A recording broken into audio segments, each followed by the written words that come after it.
yang dinamakan wajib al-wujud, tidak ada yang mendahuluinya, tidak diciptakan, dia merupakan wujud yang berdiri sendiri. Ini yang dinamakan atau Allah. Sementara selain dirinya, selain Allah, itu dinamakan wujud yang mungkin.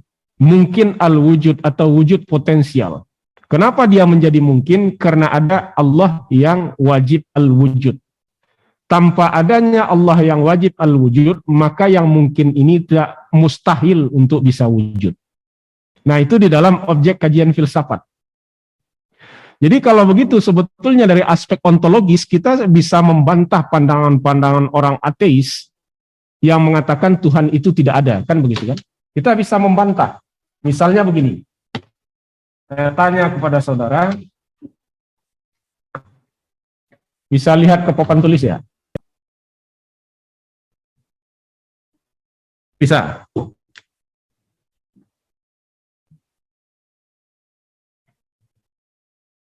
Kelihatan tidak? Lihat.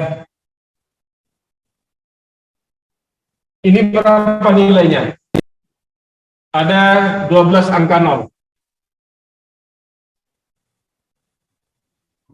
0. Kalau ditambah angka 1 di belakang, berapa nilainya? 1. Bapak pindahkan angka 1 ke depan ini. Berapa nilainya?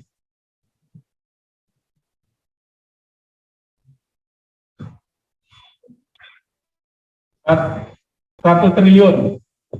Karena nolnya 12. Ya. 1 triliun. Pertanyaannya, dari mana datangnya 1 triliun?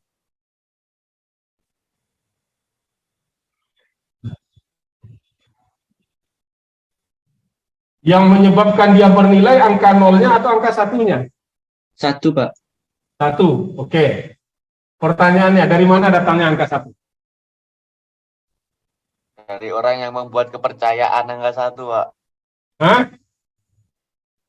Yang membuat kepercayaan. Kalau di dalam matematika, apakah angka 1 itu dari 5 dikurang 4 sama dengan 1 atau 0,5 tambah 0,5 sama dengan 1. Dari mana datangnya angka 1? Dari mana?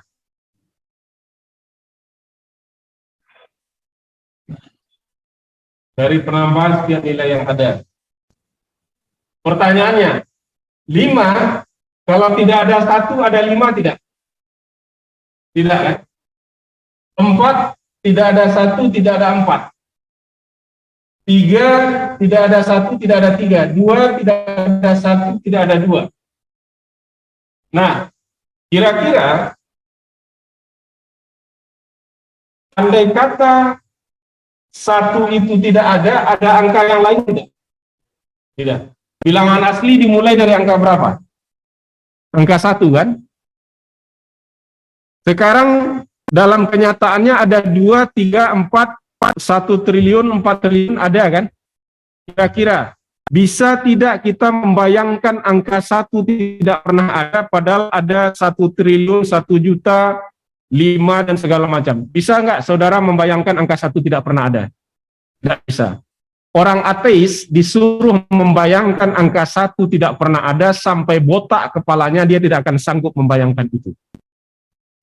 Tanyakan ke orang ateis. Saudara membayangkan angka 1 tidak pernah ada, padahal ada angka 5, 4, 1 triliun.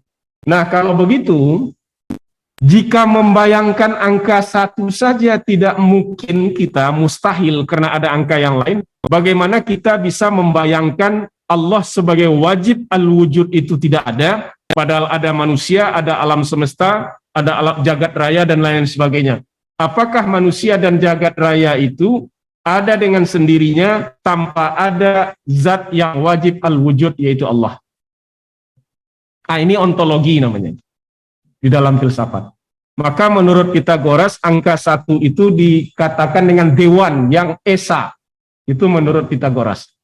Nah, ontologi itu membahas tentang segala yang ada. Jadi, yang ada yang wajib al-wujud itu Allah, yang mustahil itu alam semesta dan manusia. Nah, ini pembahasan filsafat yang pertama. Pembahasan filsafat yang kedua dinamakan dengan epistemologi. Epistemologi itu theory of knowledge. Kalau ontologi itu dinamakan theory of being. Nah, theory of knowledge di dalam epistemologi dibahas ada terkait dengan sumber pengetahuan dan metode untuk mengetahuinya. Nah, sumber pengetahuan di dalam Islam di samping hal-hal yang bersifat empiris juga bersumber dari wahyu.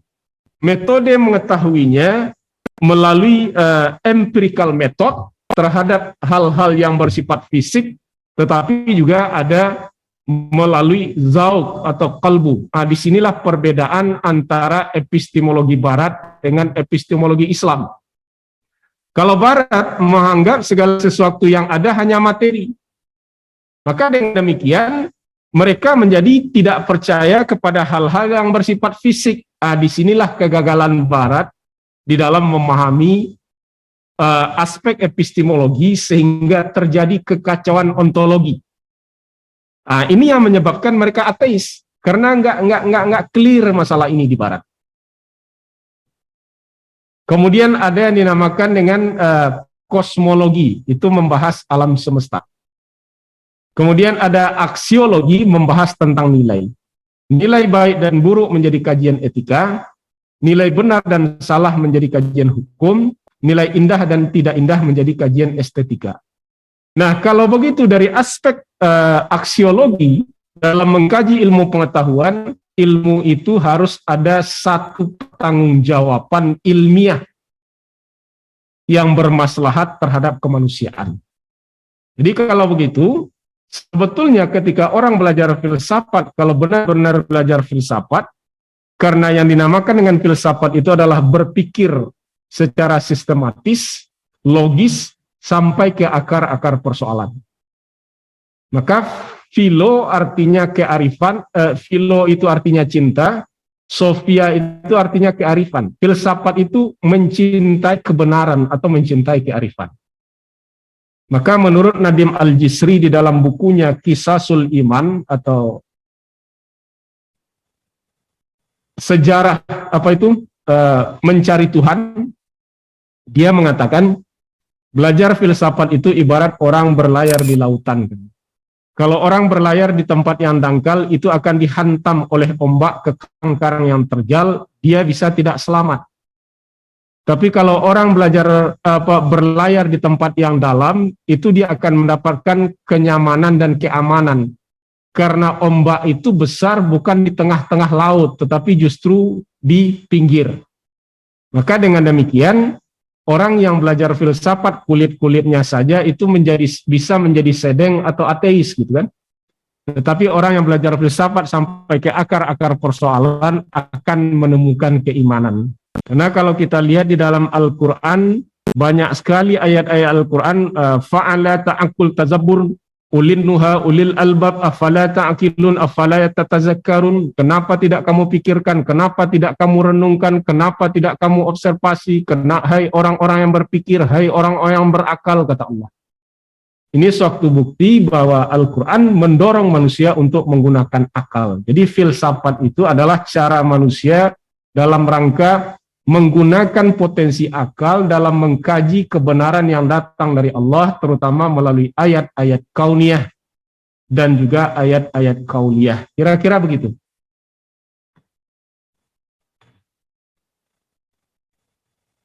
Yang bertanya tadi gimana? Ada tanggapan?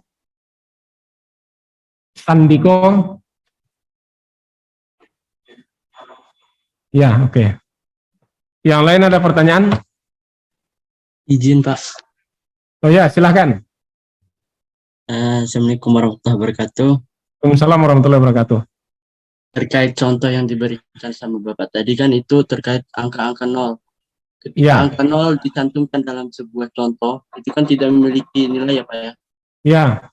Ketika ditambahkan dengan 1 atau angka-angka yang lain di depan atau di belakang itu memiliki nilai-nilai tambahan. Iya.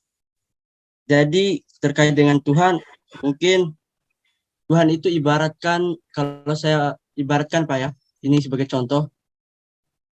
Kalau saya ibaratkan Tuhan itu seperti angka 0. Dia berdiri sendiri. Jadi ibarat angka yang ditambahkan di antara 00 itu adalah manusia.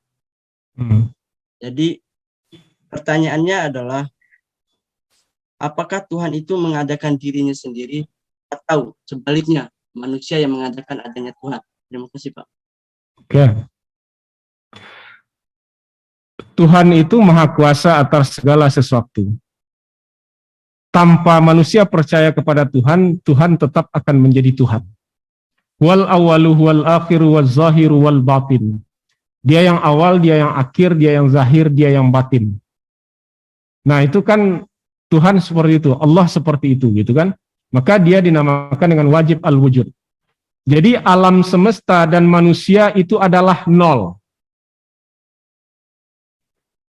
Artinya apa? Manusia tidak akan menjadi bernilai hidupnya, tidak akan ada guna hidupnya ketika tidak diintegrasikan dengan angka 1, yaitu Allah sebagai wajib al-wujud, al-wahid, atau Esa. Jadi nol manusia itu. Kapan manusia menjadi bernilai? Ketika dia terintegrasi dengan angka 1. Bagaimana kalau Tuhan ditaruh di belakang? Sama kayak angka 1 ditaruh di belakang angka 0, itu 1 tetap bernilai, tetapi 0 tidak bernilai. Jadi kehampaan sebelum 1 dia adalah hampa. Akan tetapi kehampaan ketika diintegrasikan dengan 1, maka dia menjadi bernilai. Bukan karena hampa yang bernilai, tidak. Tetapi karena terintegrasi dengan 1, karena 1 itu memberikan wujud potensi kepada kehampaan tadi, sehingga dia menjadi bernilai. Maka dengan demikian, Allah itu sebagai wajib al-wujud, dia yang awal, dia yang akhir, dia yang zahir, dia yang batin, itu adalah simbol dari 1 yang dinamakan di dalam Islam Ahad atau Esa dalam bahasa Indonesia. Jadi Allah itu 1, simbol 1. Selain Allah itu simbolnya 0. Kenapa dia menjadi 0? Karena dia tidak akan mungkin wujud ketika tidak ada zat yang wajib al-wujud yang dinamakan dengan Allah. Kalau begitu, apakah Allah itu diciptakan oleh pemikiran manusia? Tidak. Allah yang dikonsepkan oleh sejarah pemikiran manusia itu yang terjadi di barat. Tuhan yang seperti itu yang dikatakan telah dibunuh oleh Nietzsche. Kenapa? Karena Tuhan dipersonifikasikan dengan manusia. Misalnya ketika lagi sakramen dibuat patung Tuhan dari coklat gitu kan, patung Bunda Maria dari coklat, selesai sakramen dan liturgi Tuhan dimakan rame-rame gitu kan. Nah, ini kan Tuhan yang dikonsepkan oleh sejarah pemikiran manusia. Apalagi Tuhan yang dikonsepkan oleh sejarah dogma gereja di barat adalah Tuhan yang kejam terhadap ilmu pengetahuan. Maka banyak ilmuwan-ilmuwan waktu itu seperti kasus Galilei, Bruno, Kopernikus dan lain-lain sebagainya dihukum oleh pihak gereja karena dianggap bertentangan pendapatnya dengan gereja. Nah, kalau begitu ilmu pengetahuan di barat, kita tidak butuh Tuhan yang kejam seperti itu katanya. Maka kalau Tuhan terlalu kejam begitu, manusia tidak akan eksis. Maka Nietzsche mengatakan the death of God, teologi Tuhan mati. Ini namanya Tuhan yang dikonsepkan oleh sejarah manusia. Tetapi di dalam Islam tidak. Tuhan memperkenalkan dirinya kepada manusia melalui berbagai macam cara. Maka yang dinamakan dengan ma'rifatullah dari kata arafa ya'rifu ma'rifatullah di dalam Islam bukan mengenal zat Allah, tetapi adalah mengenal af'al dan asma wa sifat. Kalau mengenal zat Allah, kata Ibnu Khaldun, orang yang berpikir tentang zat Allah, kata Ibnu Khaldun, ibarat menggunakan timbangan emas untuk menimbang gunung. Menurut saudara, timbangan emas bisa kuat menimbang gunung tidak? Kuat tidak? Bisa nggak timbangan emas dipakai nimbang gunung? Jangankan nimbang gunung, menimbang aqua saja sudah roboh timbangan emas gitu kan? Apalagi menimbang gunung. Jadi itu ibaratnya akal manusia itu tidak akan mampu memikirkan tentang wujud Allah. Karena akal manusia mempunyai kemampuan yang terbatas. Kenapa? Karena manusia itu tidak mampu segala-galanya. Dokter saja sakit nggak berani nyuntik sendiri gitu kan. Dia butuh orang lain untuk nyuntik dia gitu kan. Itu suatu bukti bahwa manusia itu lemah. Maka kalau begitu ma'rifatullah itu adalah berpikir tentang af'alullah, yaitu perbuatan Allah. Saudara kenal sama Einstein tidak? Kenal. Dari mana saudara kenal?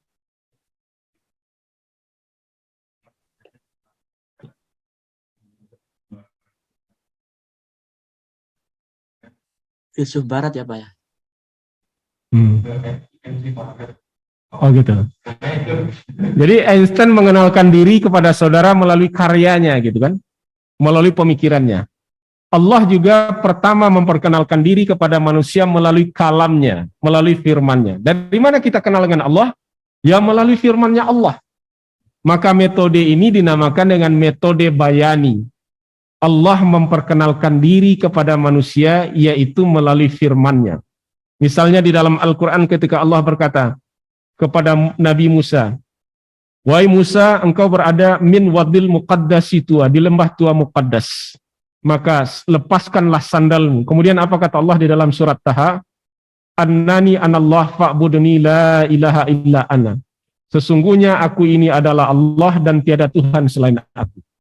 Jadi Allah memperkenalkan diri kepada manusia itu adalah melalui firman-Nya. Dengan kita mengkaji ayat-ayat Al-Quran, maka kita mengenal Allah. Allah juga memperkenalkan diri kepada manusia melalui nama-nama dan sifatnya. Ada sifat-sifat Allah yang sangat lembut, misalnya Ar-Rahman, Ar-Rahim, Al-Latif, yang pengasih, yang maha penyayang, yang maha lembut. Maka dengan demikian bumi yang telah mati, kemudian turun hujan, tumbuh tanaman-tanaman bermanfaat bagi manusia, itu merupakan manifestasi dari sifat Allah yang maha lembut. Kemudian orang-orang yang tidak beriman kepada Allah tetap bebas untuk menghirup oksigen yang disiapkan oleh Allah. Tidak pernah Allah meminta pajak matahari kepada mereka. Ini merupakan bentuk dari sifat Allah yang Rahman. Akan tetapi Allah juga mempunyai sifat-sifat yang keras. Al-Jabbar, Al-Qahar, Al-Matin. Maka gempa, tsunami, halilintar, likuifaksi, dan lain-lain sebagainya, itu merupakan wujud dari sifat Allah yang Qahar, Jabbar, Matin. Maka Allah memperkenalkan diri kepada manusia melalui ayatnya. Maka Al-Quran itu kalau diibaratkan seperti gadis cantik yang mempunyai cadar.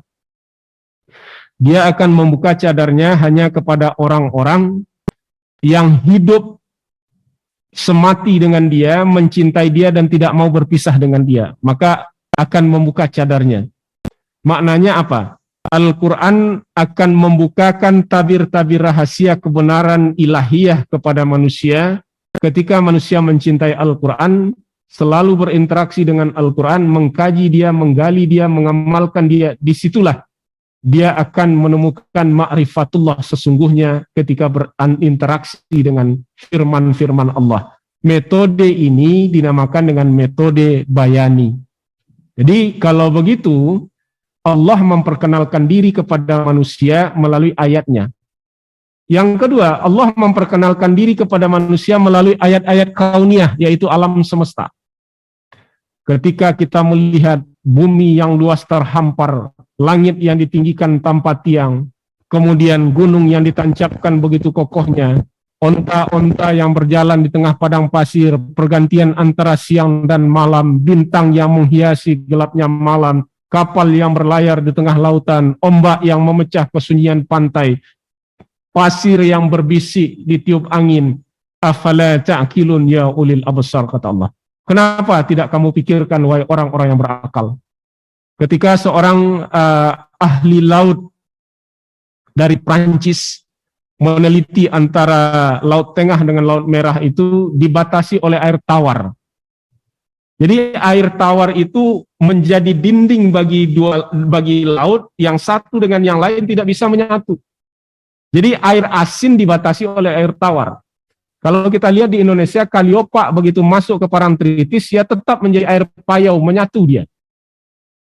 Tidak terpisah, tetap menyatu dengan air laut. Tetapi ada tawar itu tidak menyatu dengan laut sebelahnya. Ikannya pun berbeda. Maurice Bucaille ketika meneliti ini dia berpikir luar biasa keajaiban ini gitu kan. Akhirnya dia mendapatkan informasi kalau di dalam kitab umat Islam ada informasi tentang itu, yaitu surat Ar-Rahman.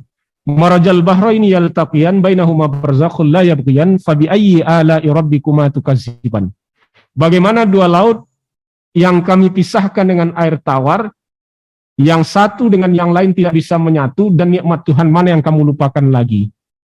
Di dalam ayat lain juga Allah jelaskan fenomena ini. Maurice Bucaille akhirnya berpikir, kalau begitu Al-Quran ini nggak mungkin ini perkataan Muhammad. Muhammad itu lahir di gurun pasir, tidak mungkin paham dengan laut. Maka dengan demikian ini pastilah apa yang ada di dalam Al-Quran terkait informasi ini berasal dari zat yang maha kuasa. Itulah yang kemudian Maurice Bucaille mengucapkan asyhadu an la ilaha illallah wa asyhadu anna Muhammadar Rasulullah. Kemudian dia menulis buku Bible, Quran, and Science Modern. Jadi bukan manusia yang membuat konsep tentang Tuhan, tetapi Tuhan memperkenalkan diri kepada manusia melalui ayatnya, melalui fenomena-fenomena alam.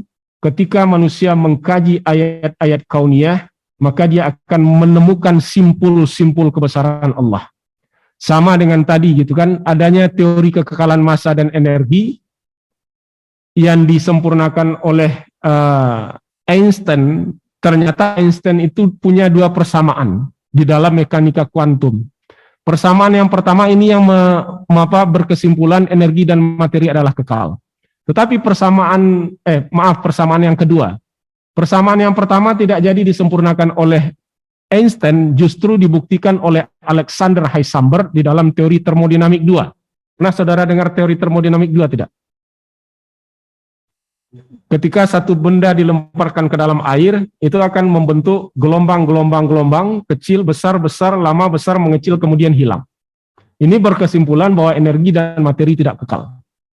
Begitu juga teori Big Bang, yang awalnya merupakan spekulasi yang dikemukakan oleh seorang fisikawan Rusia Lemaitre, kemudian dibuktikan oleh Edwin Hubble, yang mengatakan bahwa ada serpihan-serpihan dari era Big Bang yang menjauh satu sama lain membentuk gugus galaksi baru. Teori ini kemudian juga dibuktikan kembali oleh Arno Penzias dan Robert Wilson.